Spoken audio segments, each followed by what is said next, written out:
विकास career institute, short में क्या बोलते हैं जानते हैं? VCI, विकास कैरियर इंस्टीट्यूट।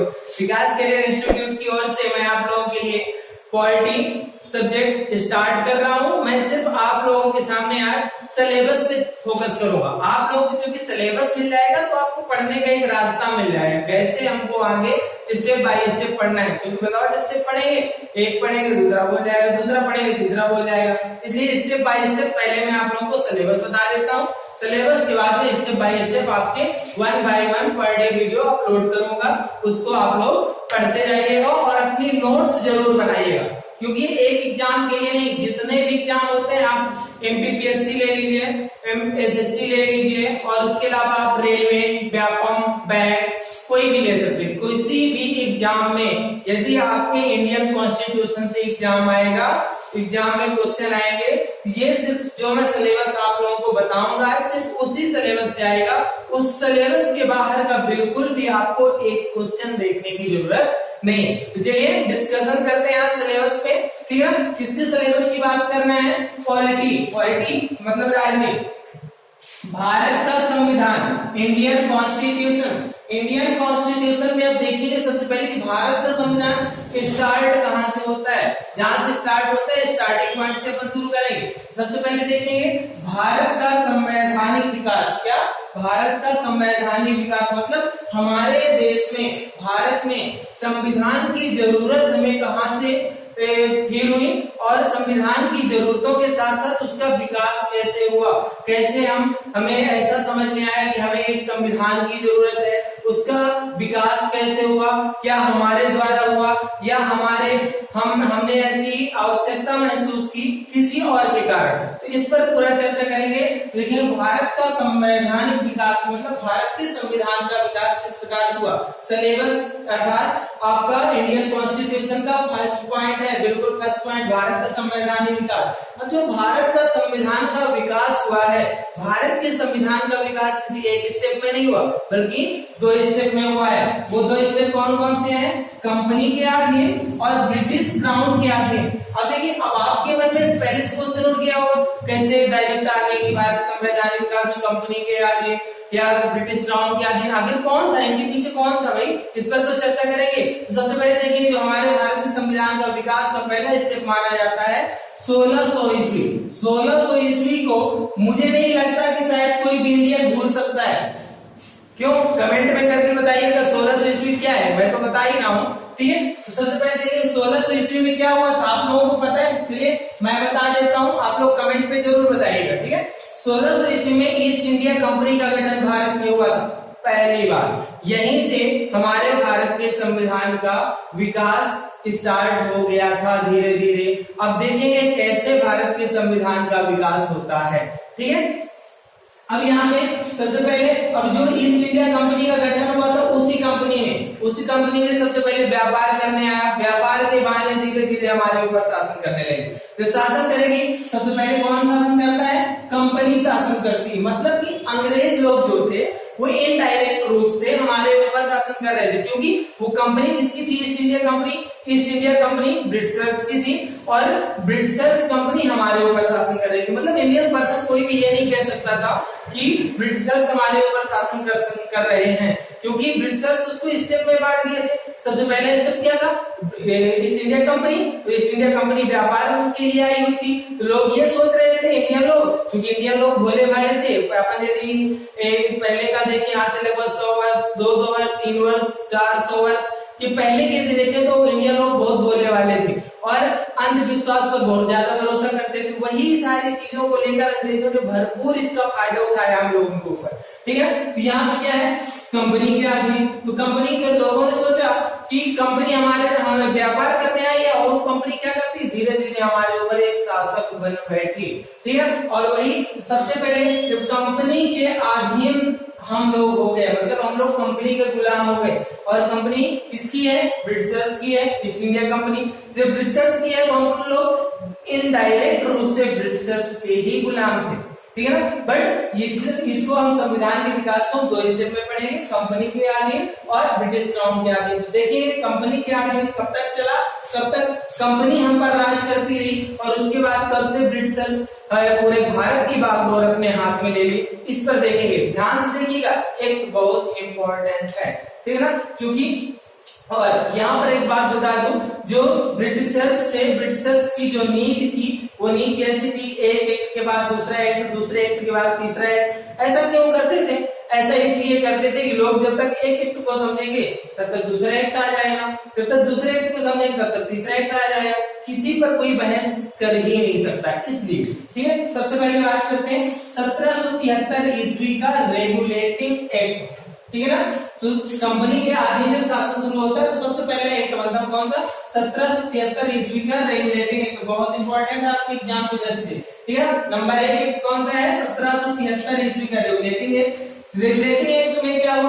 रेगुलेटिंग एक्ट में जो भी कानून बनाए गए, उन कानून में जो भी कमियां रहेगी उनके सुधार के लिए 1781 ईस्वी का एक्ट ऑफ सेटलमेंट लाया गया। कौन सा? दूसरा नंबर एक कौन सा है? कंपनी के अधीन ही चल रहा है, ठीक है, एक्ट ऑफ सेटलमेंट।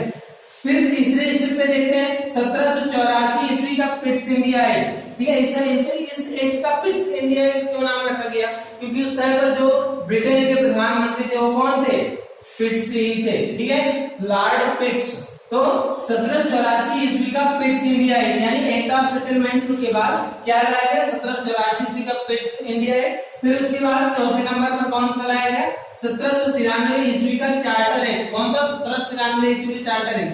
यहां से लाइन बाय लाइन एक याद रखने के लिए बहुत इंपॉर्टेंट, ध्यान रखिएगा, ये हर 20 साल में चार्टर एक्ट लाए गए थे, प्रत्येक 20 साल में। तो देखिए यहाँ से एक चार्टर एक्ट लेता हूँ, कौन सा? आज ये 1793 ईस्वी का चार्टर एक्ट। 1793 ईस्वी की चार्टर एक्ट का कंटिन्यू 4 चार्टर आए थे। कितने? 4 चार्टर एक्ट। देखिए 1793 में प्लस करेंगे, 1793 प्लस 20 यानी 1793 प्लस 20 कितना होता है? 1813 यानी 1813। देखिए 1793 के बाद कौन सा आ गया? 1813 ईस्वी का चार्टर एक्ट। कौन सा? 20 साल बाद। फिर उसके बाद 20 साल बाद कौन सा आया था? 1833, जो कि इसमें 1813 में प्लस करेंगे 20 साल तो कितना हो जाएगा? 1813 प्लस 20 कितना हो जाएगा? 1833, ठीक है। तो 1833 ईस्वी का चार्टर एक्ट, सॉरी यहाँ पर लिखा नहीं होता, ठीक है। तो कौन सा हुआ? 1833 ईस्वी का चार्टर एक्ट। और 1833 ईस्वी में यानी कि 1833 में 20 प्लस करेंगे कितना हो जाएगा? 1853। तो इसके बाद कौन सा आएगा? 1 मिनट,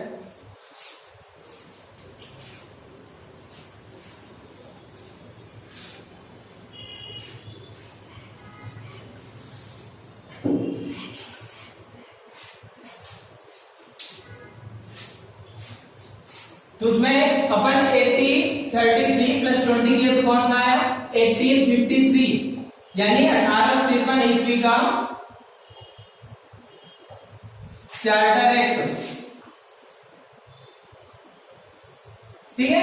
ये इस प्रकार से कंपनी के अधीन इतने एक्ट पर धीरे धीरे क्या हुआ? चलाए गए। किसके द्वारा? कंपनी के द्वारा, कंपनी के द्वारा डायरेक्ट, बट ब्रिटिशर्स के द्वारा इनडायरेक्ट, ठीक है, विशेष रूप से ध्यान रखना है। तो कंपनी के अधीन कब तक हमारे शासन चला, यानी कब तक कंपनी हमारे भारत देश की बागडोर अपने हाथ में रखती है? तो अपन देख रहे हैं कि 1773 ईस्वी से लेकर के 1853 ईस्वी तक। अब 1853 ईस्वी के बाद ब्रिटिशर्स सीधे से कहते हैं कि इंडियंस क्या है? हमारे गुलाम है, ठीक है। यहाँ से ये जब 1858 ईस्वी की क्रांति होती है, कौन सी? 1858 ईस्वी क्रांति। 1858 ईस्वी क्रांति भारत में बहुत फेमस है। मुझे नहीं लगता कि कोई भी व्यक्ति ऐसा होगा जो 1858 ईस्वी क्रांति से अपरिचित होगा, क्योंकि 1858 ईस्वी क्रांति, इसको अपन कोई पर्टिकुलर क्रांति नहीं कह सकते। जैसे आप बोले सैनिक क्रांति, सैनिक क्रांति भी अपन इसको नहीं बोल सकते। यदि बोले कि किसानों की क्रांति तो भी उसको नहीं बोल सकते। यदि बोले कि राजा महाराजाओं की क्रांति तो ये भी नहीं बोल सकते, क्योंकि इसमें पूरा देश, एक पूरे देश का प्रत्येक वर्ग इस क्रांति पर अपना हाथ लगाया हुआ था। और इस प्रकार से देखा जाए कि बोला जाए कि भारत का पहला स्वतंत्रता अधिनियम तो ये भी नहीं बोल सकते कि भारत का पहला स्वतंत्रता अधिनियम है, क्योंकि भारत के जहां उत्तरी हिस्से में इस 1858 ईस्वी की क्रांति का बहुत अच्छी तरीके से प्रभाव था, तो ये दक्षिण भारत में इसका नॉर्मल सा प्रभाव था, शून्य था, ठीक है, इसलिए इसको प्रथम स्वतंत्रता संग्राम भी नहीं कहा जा सकता। तो सीधे से हम बोल सकते हैं 1858 ईस्वी की क्रांति। 1858 ईस्वी की क्रांति को दबाने में अंग्रेज सक्षम हुए, और जब अंग्रेज उसको दबाने में सक्षम हुए तो सीधे से बोलने लगे कि इंडियंस हमारे गुलाम हैं और हम भारत के शासक हैं, I am leader of Indians, ठीक है। तो अब यहाँ पर देखिए कि 1858 यानी कि ब्रिटिश क्राउन के अधीन अब अपने भारत की शासन की बागडोर किसके हाथ में चली गई, ब्रिटिशर्स के हाथ में। अब देखते हैं ब्रिटिशर्स हमारी बागडोर को बचा कर रखते हैं या डुबा कर रखते हैं, ठीक है। इसके अंतर्गत भी एक पारित हुई। सबसे पहले देखिए 1858 ईस्वी का एक्ट, यानी क्रांति को दबाने के बाद जो एक्ट लाया गया 1858 ईस्वी का एक्ट, जो कि ब्रिटिश क्राउन के अंतर्गत यानी डायरेक्ट रूप से ब्रिटिशर्स हमारे ऊपर शासन कर रहे थे, ठीक है। फिर 1861 ईस्वी का भारत परिषद अधिनियम, ठीक है। फिर 1861 के भारत परिषद अधिनियम के बाद कौन सा अधिनियम आया, 1873 ईस्वी का अधिनियम। फिर 1873 ईस्वी के अधिनियम के बाद क्या है, 1876 ईस्वी का शाही उपाधि अधिनियम, ठीक है। फिर उस ध्यान से सुनिएगा, शाही उपाधि अधिनियम। फिर उसके बाद 1892 ईस्वी का भारत परिषद अधिनियम, और फिर उसके बाद कौन सा आया, 1909 ईस्वी का मार्ले मिंटो सुधार। अब 1909 ईस्वी के मार्ले मिंटो सुधार के बाद और भी एक लाए गए। अब देखते हैं आगे,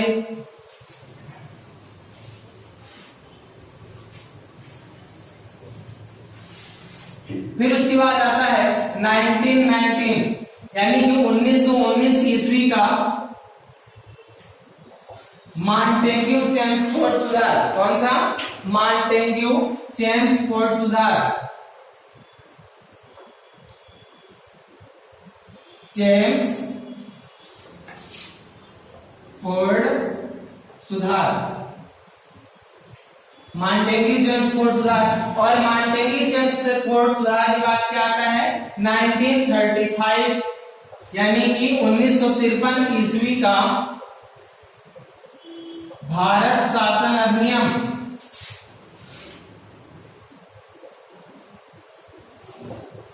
भारत शासन अधिनियम। और फिर उसके बाद 1935 ईस्वी के भारत शासन अधिनियम के बाद आता है 1947 ईस्वी का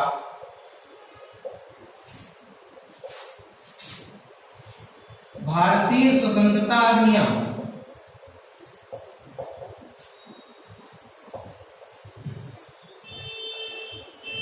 भारतीय स्वतंत्रता अधिनियम। इस प्रकार से 1947 ईस्वी में जब भारतीय स्वतंत्रता अधिनियम पारित हो जाता है तो भारत अपना आजाद हो जाता है। जब भारत आजाद होता है तो भारत में संविधान सभा का गठन किया जाता है, ठीक है, संविधान सभा का गठन किया जाता है, संविधान सभा।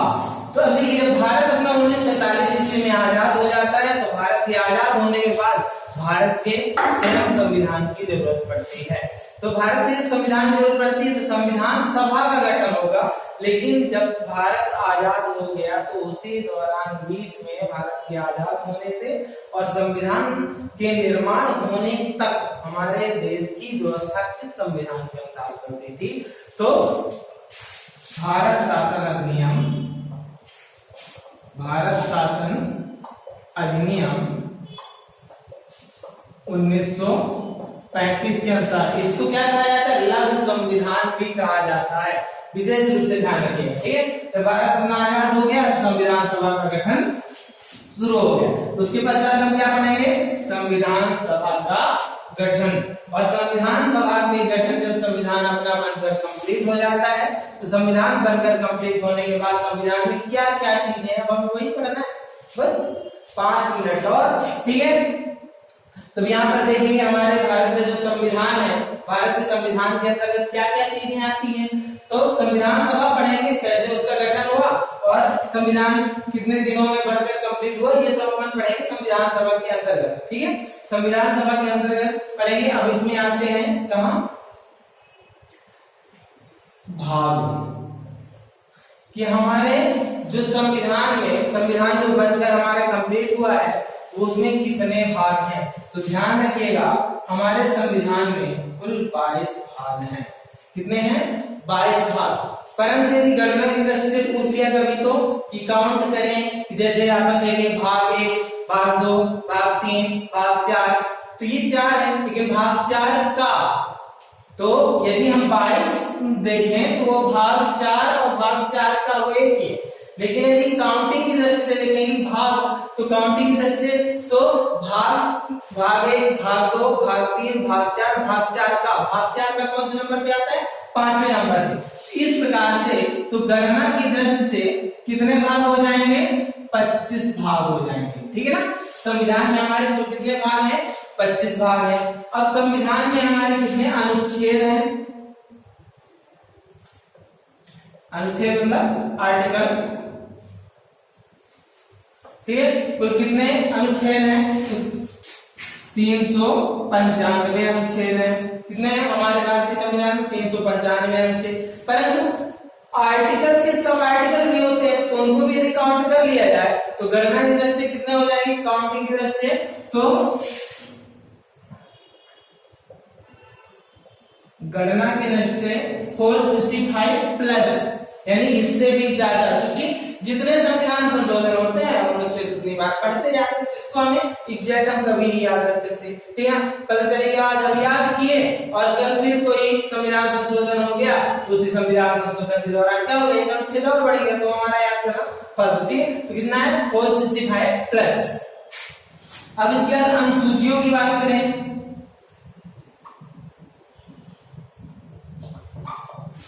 तो कितनी अनुसूचियां वर्तमान में? 12 अनुसूचियां हैं। अब यदि बात करें मूल संविधान में कितनी अनुसूचियां थी, तो हमारे मूल संविधान में अनुसूचियां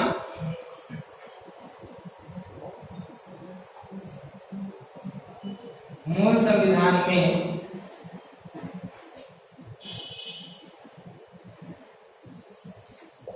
अनुसूचियां 8 थी। कितनी थी?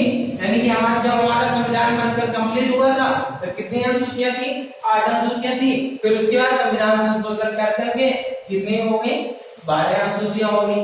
अब इसके पश्चात हम पढ़ेंगे लास्ट में इसमें कुल कितने संविधान संशोधन हुए। ठीक है, अब इसमें विशेष रूप से देखते हैं कि इसके अंतर्गत हमारे जो विशेष टॉपिक है जहां से एग्जाम में क्वेश्चन पूछे, जैसे मैं आपको बोलूं कि भाग 22 भाग में पूरा कॉन्स्टिट्यूशन है, परंतु मैं थोड़ा सा सोचता हूँ इसको खोल करके बता दूं क्या है इन 22 भाग 395 अनुच्छेद 12 अनुसूचियों के अंदर क्या क्या है। बिल्कुल शॉर्ट में बताऊंगा, फिर उसको स्टेप बाय स्टेप प्रत्येक वीडियो में आप लोग देखते रहेंगे। ठीक है, ये पूरा सिलेबस है। तो इसमें देखिए सबसे पहले बात करें भाग 1। भाग 1 में किसकी चर्चा की गई है? भाग 1 में चर्चा की गई है कि भारत राज्यों का संघ होगा। मतलब उसमें किसकी चर्चा करेंगे? राज्य और संघ के बीच संबंध। ठीक है, भारत क्या है? राज्यों का संबंध है। फिर उसके बाद भारत राज्यों का, भारत क्या है? राज्यों का संघ है। राज्यों का समूह कभी नहीं कह सकते, ध्यान रखिए। थोड़ा सा स्पीड में देखिएगा क्योंकि ज्यादा नहीं है। ठीक है, फिर उसके बाद अपन बात करेंगे भारत के राज्य क्षेत्र कितने में है। ठीक है, फिर नागरिकता संबंधी बात करेंगे। ठीक है, नागरिकता में क्या है? कौन किससे कैसे हम नागरिकता प्राप्त करते हैं, कैसे हमारी नागरिकता चली जाती है, और स्वतंत्रता के समय नागरिकता का प्रावधान क्या था। ठीक है, मौलिक अधिकार,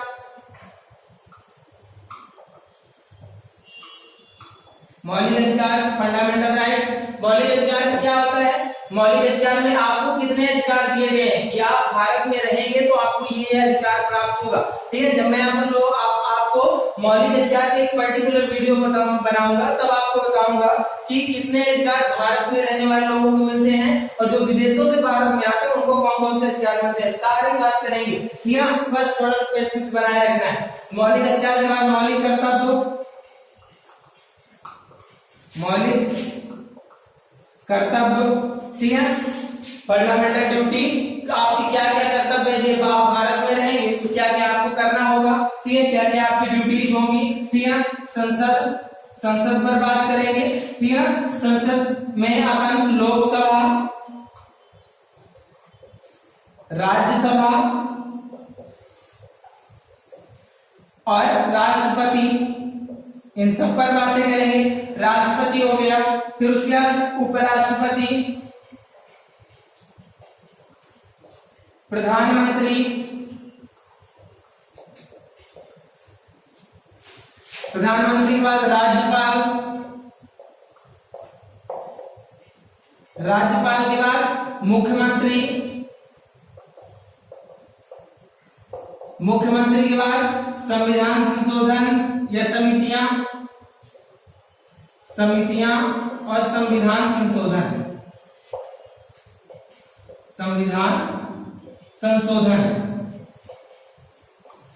इतनी सारी चीजें हमें इसमें पढ़नी है पॉलिटी के अंदर। इनको जब डिटेल से पढ़ेंगे तो काफी ज्यादा हो जाता है, ठीक है। इसीलिए मैं आपको पर डे 30 मिनट 40 मिनट का वीडियो बनाकर देता रहूंगा, ताकि आप उसको अच्छी तरीके से समझते रहेंगे। यदि कहीं पे भी आपको प्रॉब्लम जाती है, कमेंट करके मुझे बता दीजिएगा और अपना व्हाट्सएप नंबर डाल दीजिएगा, मैं उस पे आपके व्हाट्सएप नंबर पे उसका सारा सोल्यूशन दे दूंगा। Okay, thank you. नेक्स्ट आएंगे नेक्स्ट वीडियो के साथ। ओके।